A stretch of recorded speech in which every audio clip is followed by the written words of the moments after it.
So this hour features the Monadnock region, and joining me today are Miles Stahman of the Harris Center, Megan Fulton of the Monadnock Center for Violence Prevention, and Sarah Harpster from the Community Kitchen. Welcome, everybody.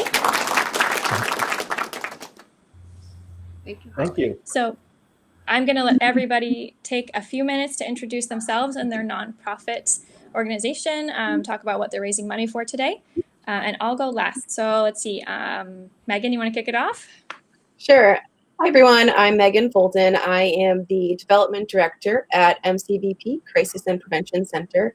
MCVP is the Domestic Sexual Violence Crisis Center for the Monadnock region. We also work with survivors of stalking and human sex trafficking. We serve all of the towns in Cheshire County, as well as 14 towns in Western Hillsborough County.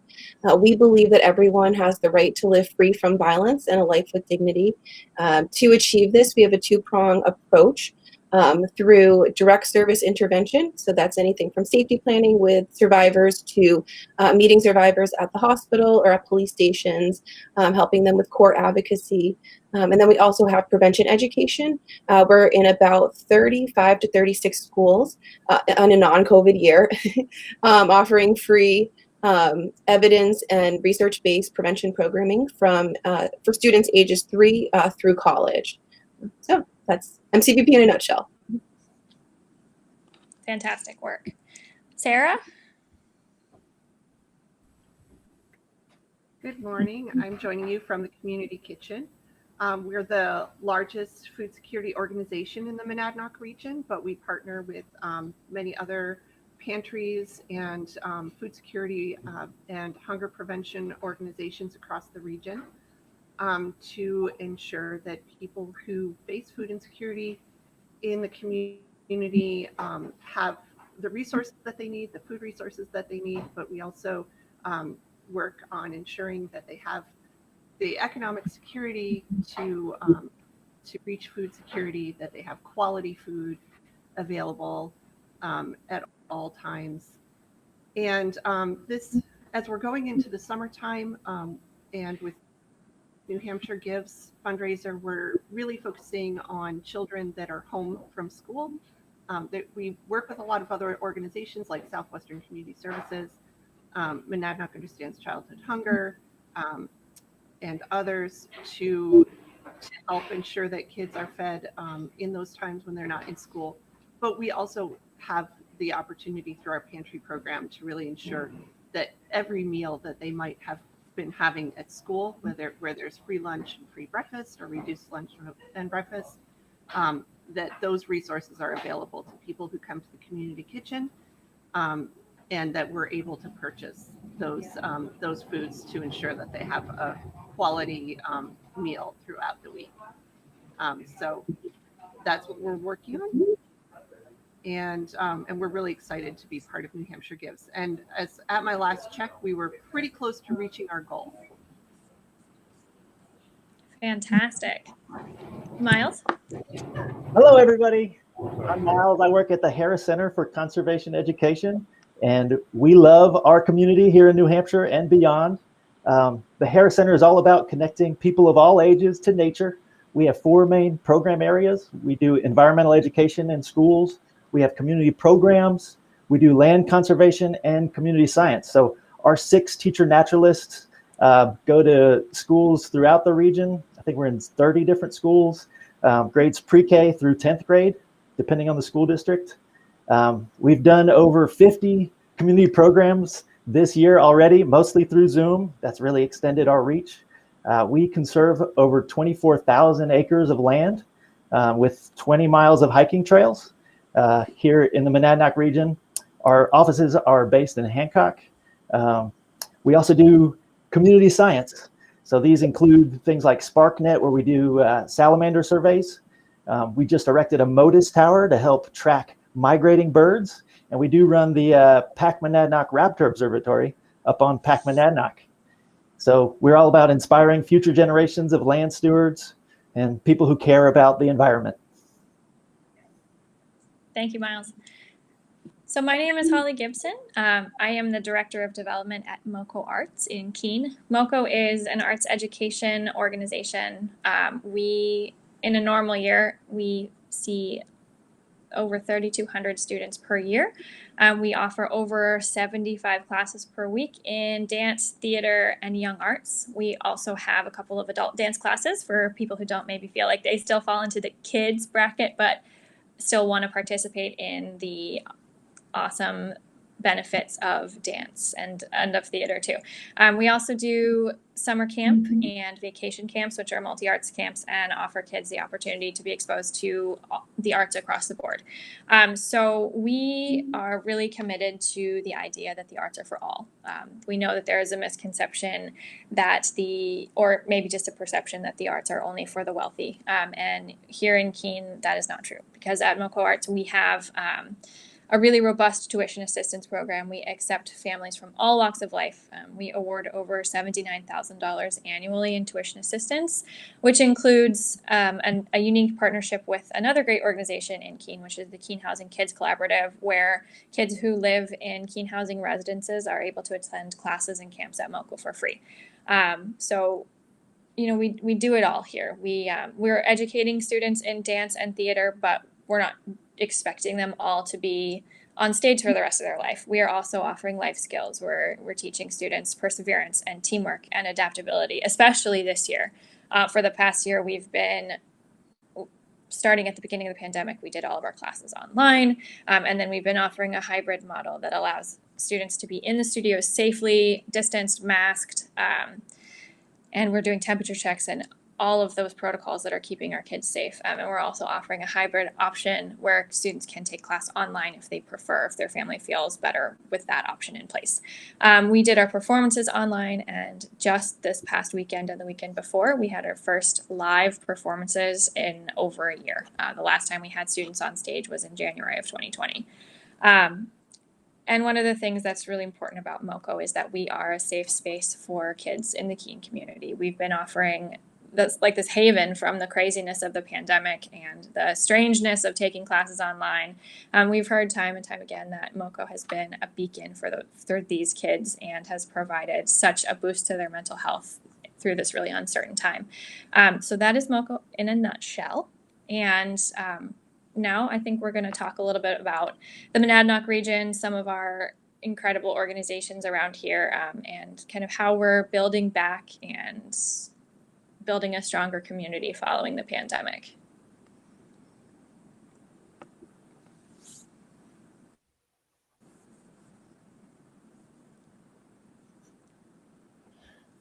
Well, I just want to jump in on that.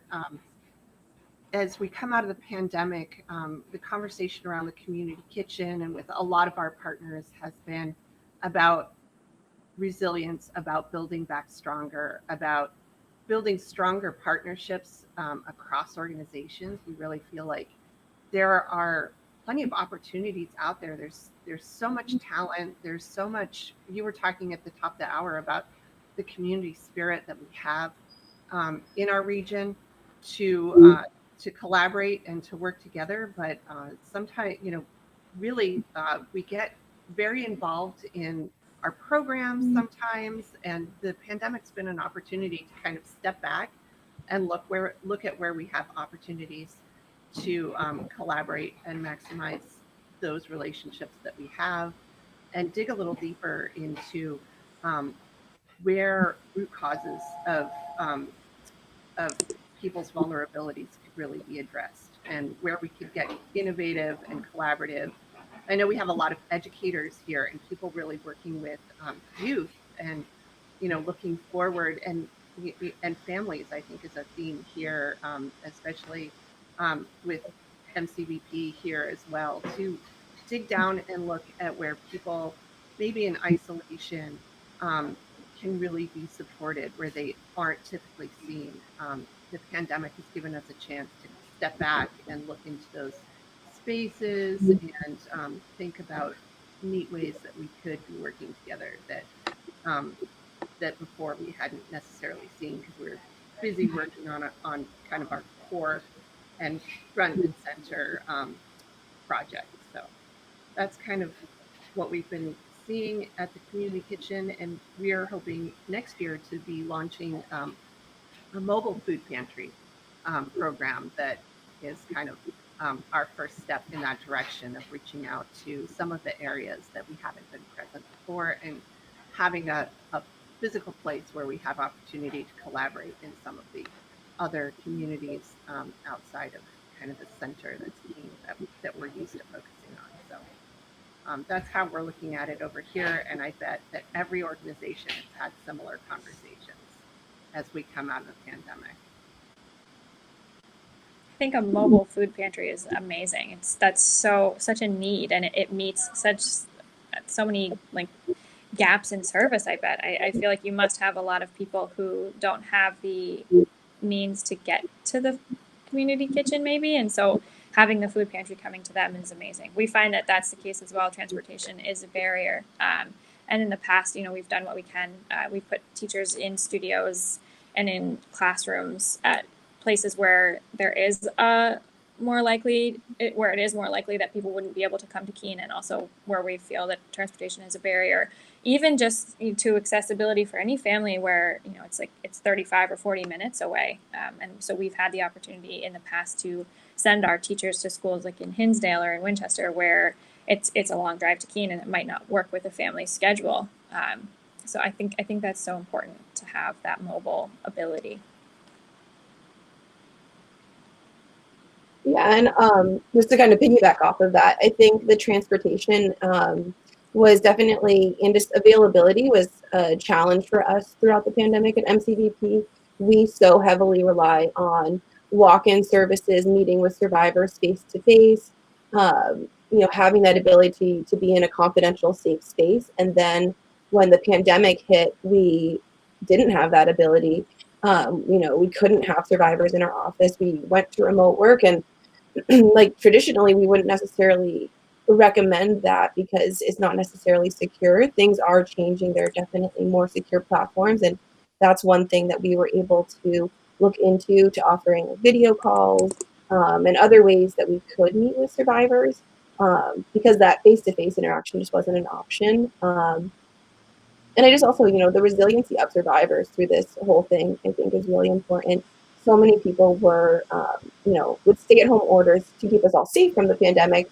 For a lot of people who are living in violence, it forced them to stay home with the person, who's hurting them. They had to live in that violence. And we saw at first, it was kind of like an eerily quiet crisis line. We do have a 24-hour crisis line because people couldn't call us. It wasn't safe to call because they were no longer at work, or they couldn't call from the grocery store, or wherever those kind of normal mundane activities that we take advantage of. Survivors use that to call us to access our services, and they didn't have that.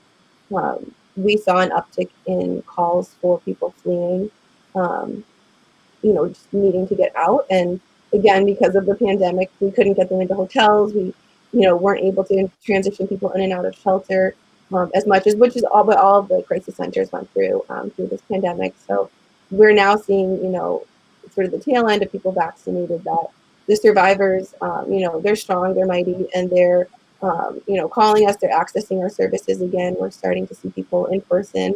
And I think just we share a lot of resources with other community partners, especially the community kitchen, SCS, a lot of different organizations in the area. And having that to share with survivors is huge, in letting them know it's not just us, it's this whole network of organizations who are here for you. Just makes such a difference for survivors in trying to start the healing process. That's fantastic. Your work is so important, and the community is so fortunate to have MCVP here locally. We were talking about transportation, so I want to take a second to highlight another Monadnock region organization that is participating in New Hampshire Gives today, and that is the Community Volunteer Transportation Company. They are a nonprofit that provides transportation around the Monadnock region, for those who need it. It started as a grassroots effort to meet the growing unmet transportation need in the region, and it's only grown from there. So for elderly folks who need transportation to the doctor, or for anyone who is just in a place where they don't have transportation, they are there and they are participating today. So if this conversation about transportation as a barrier has spoken to you, please search for them on the New Hampshire Gives page and consider making a donation.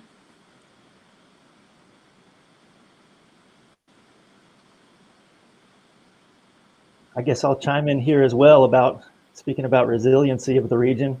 Nature is always important for times of emotional crisis, and we've seen a huge uptick in the use of our trails during the pandemic as people, find a place to safely get out of their house and go connect with something different.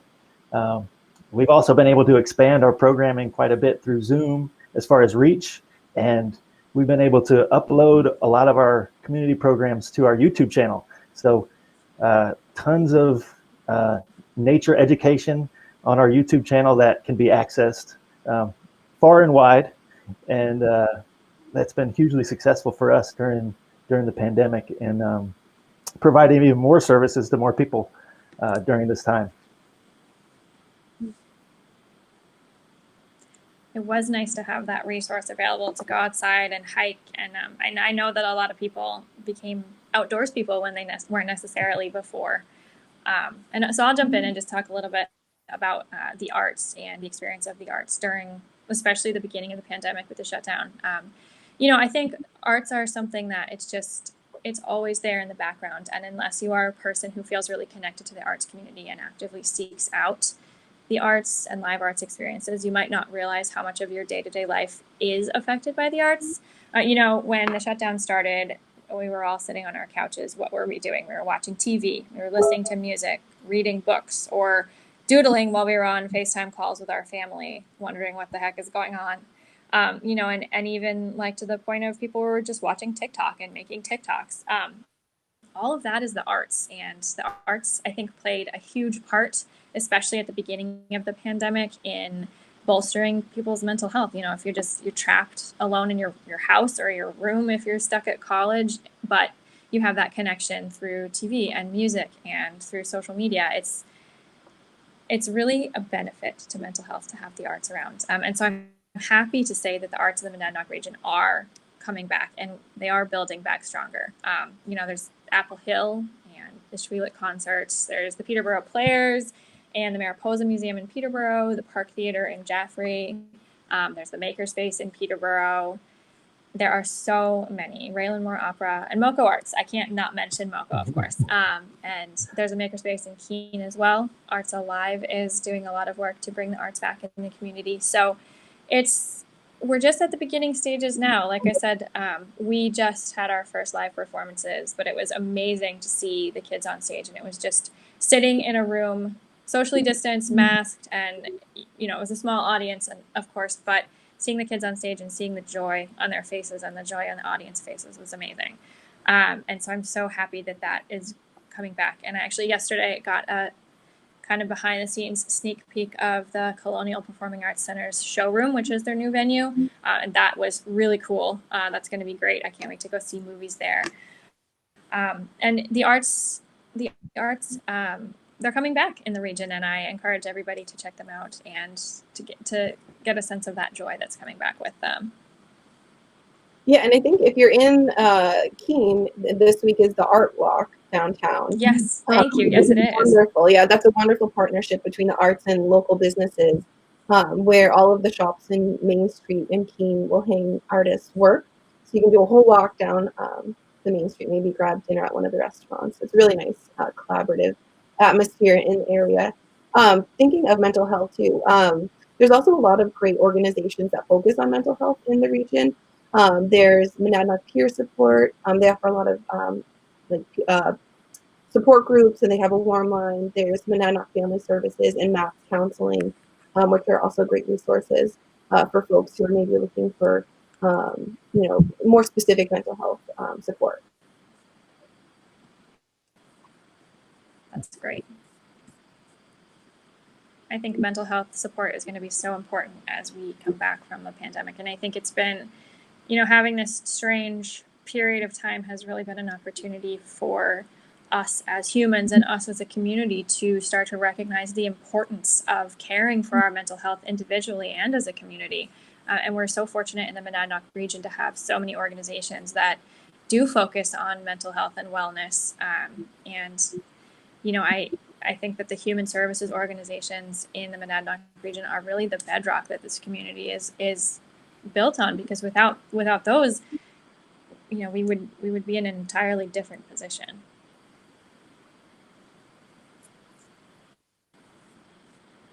So Miles, I think this is probably like a really niche question, and I have to ask. Can you talk about the raptor lookout thing? That's really gotten my attention.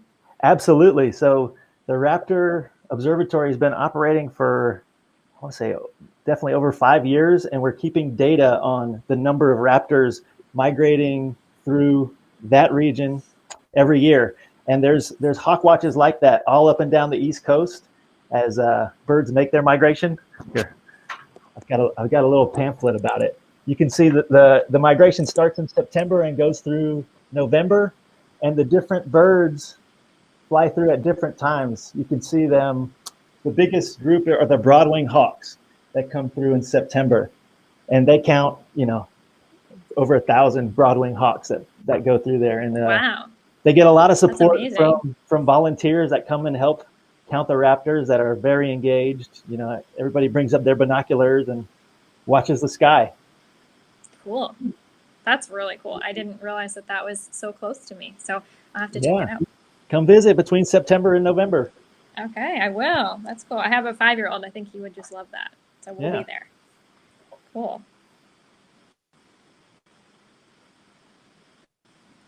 Sarah and Megan, do you have... Sorry, okay. So we are gonna... Great. We are gonna wrap up here pretty quickly. Does anybody have any final thoughts you want to share? One thing that you could say to people who are exploring your organization maybe for the first time today? Yeah, sure. I'll go first. Go ahead. Yeah, so we have been open for over 40 years, but we really, you know, we do work a lot with grants, but one of the driving forces behind keeping MCVP open and having such a strong and resilient community for survivors is you, the community member. Whether you're a donor or a volunteer, or you just talk to folks about, you know, what healthy relationships look like, what they feel like. If you believe survivors, if you call out victim blaming, you are really what makes a difference in this community, and how we can see a violence-free community someday. Thank you. Thank you, Megan. Anybody else? Sure, I definitely want to speak to that.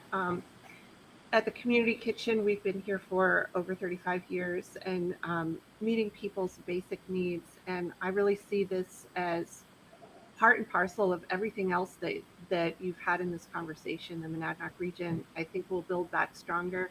You can see the busy, hard work that's happening every day with partnerships with other organizations. We're putting together boxes that are going to people's homes, being delivered so that they don't have to come out in the pandemic.